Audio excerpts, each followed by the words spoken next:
आपलं दैवत, अगदी सर्वांच्याच देवघरात पूजले जाणार. आणि तुला माहित आहे का, या जेजुरी नगरीचे ऐतिहासिक महत्त्वही अपरंपार आहे. अगं मला एक सांग, खंडेरायांचे नाव मल्हार म्हणजेच मल्हार असे का घेतात? अगं त्यांनी मणिमल्ल नावाच्या राक्षसाचा वध केला होता, म्हणूनच त्यांना मल्हारी म्हणतात. आणि हो, तुला माहित आहे म्हाळसा देवींचे पती म्हणून म्हाळसाकांड, मार्तंड भैरव, खंडोबा अशा अनेक नावांनी संबोधले जाते. हो, कर्दनकाळ असलेला मल्हारी म्हणजे श्री खंडेराय हे साक्षात शंकराचे अवतार, अगदी भक्तांचा कैवारी आणि दुर्जनांचा वैरी. आणि तुला त्यांची प्रमुख भक्ती माहितीये? बेल भंडार वाहणे ही त्यांची प्रमुख भक्ती. आणि सुक्या खोबऱ्याच्या वाट्यांची आणि हळदपूड प्रसादाची आवड असलेले असे हे आपले खंडेराया. अगदी बरोबर. आपली प्रमुख अस्त्र खड्ग, त्रिशूळ आणि डमरू असलेले श्री खंडेराय म्हणजे अगदी आपल्या सर्वांच्याच मनामनात व घराघरात स्थान करून बसलेले आहेत.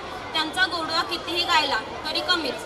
तर चला मग पाहूया हे खंडेरायांसाठी केलेले 9वी अ व ब यांचे मल्हारी हे नृत्य.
मी तारात तुझ्या भक्तीच्या मी नादात, ये अगदी जमाना झालं या तू दाखीव वाट, समोर माझे झाड